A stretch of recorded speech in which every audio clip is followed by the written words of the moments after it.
Welcome to Kermode Uncut. It's the end of 2016. It's the time that I traditionally do the rundown of my best and worst movies of the year, top 10 and bottom 10. As always, we've broken it up into 4 blogs, and I'm sure there'll be a load of stuff in here that you disagree with, and I'd love to hear from you what your opinion is of the best and worst films of 2016. However, let's start off with numbers 10 to number 6 of my top films released in the UK in 2016.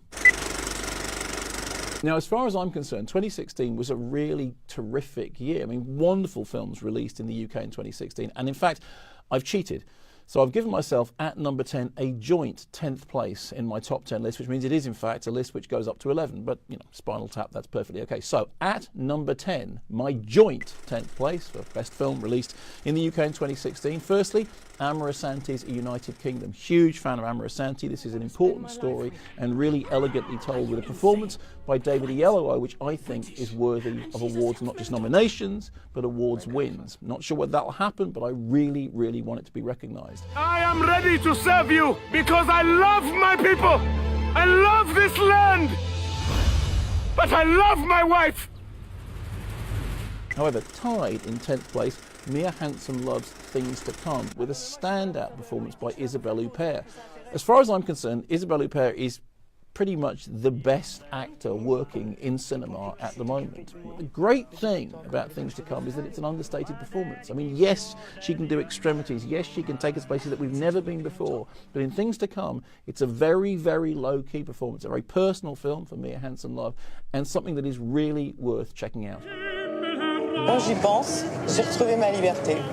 Une liberté totale. C'est extraordinaire. On to number 9, and it's an animation, Your Name, directed by Makoto Shinkai, who has been hailed in certain quarters as the new Miyazaki, which is frankly a title which does him no favours at all, since his work is so completely different.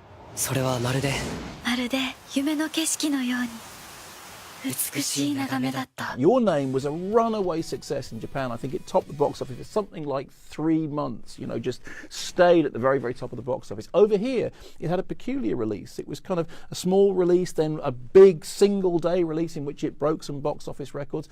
Everyone I know who's seen the film absolutely loves it. I want more people to see it. It's a body swap story about a boy from Tokyo and a girl from a remote mountain town who swap their lives and discover things about each other's lives. And it's really intelligent and thought-provoking, but the animation is just sweeping and wonderful. And if you get the choice, I would see it in the original version with subtitles, because I thought the original version was really, really terrific. However, if it's going to be the dub version, it doesn't matter, as long as you get to see it. Your Name at number 9. これってもしかして俺たちは夢の中で入れ替わってる On to number 8. Now, one of the brilliant things about 2016 is it's been such a great year for films made in the UK. And at number 8, I, Daniel Blake, which is the second Palme d'Or winner for Ken Loach. He won some years ago for The Wind That Shakes the Barley. You must continue to look for work, or your benefit payments will be frozen. I, Daniel Blake is the story of a joiner who suffered a heart attack and can't go back to work, but is faced with an incredible bureaucracy when it comes to claiming benefits. The film has brilliant performances by Dave Johns as Daniel Blake and Hayley Squires, who is really powerful as the single mother. There is a scene in a food bank which has already passed into legend, which is one of the most profoundly moving things I have ever seen in the cinema. The film actually raised political debate. People were talking about it on news programs. Politicians were discussing it. It became more than just a film. It did the thing that Loach has always talked about cinema doing, which is breaking out of the confines of cinema and becoming part of a wider debate. But from my point of view, the most important thing is just what a great film it is, how well made it is, how much it reminds you of the extraordinary talent of Ken Loach, whose career goes right back to Kes and Kathy Come Home, and now he's in his 80s, he's doing some of his best work. Well, I'm not going to give up. When you lose your self-respect, you're done for. On to number 7, and a real surprise for me, Giulietta by Pedro Almodovar. Now, I knew nothing about Giulietta before I saw it, other than the fact that it was based on some stories by Alice Munro, the Canadian writer. And I was really sideswiped by the film. For my money, it was his most powerful and moving and evocative work since Voltaire, which is some years ago.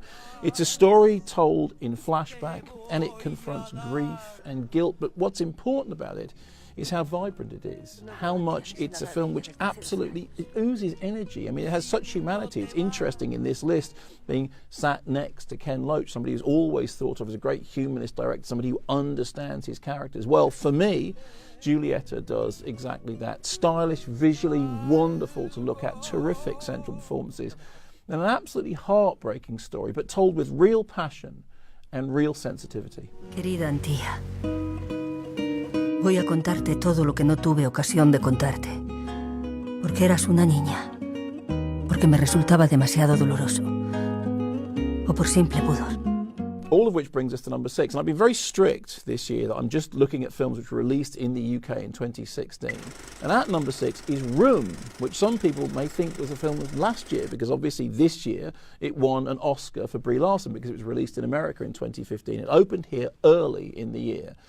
And it still has the power to astonish and amaze me. Yes, Brie Larson's performance is terrific. Lenny Abrahamson has done such a great job with that script, which is obviously written by Emma Donoghue, who wrote the book upon which the film is based.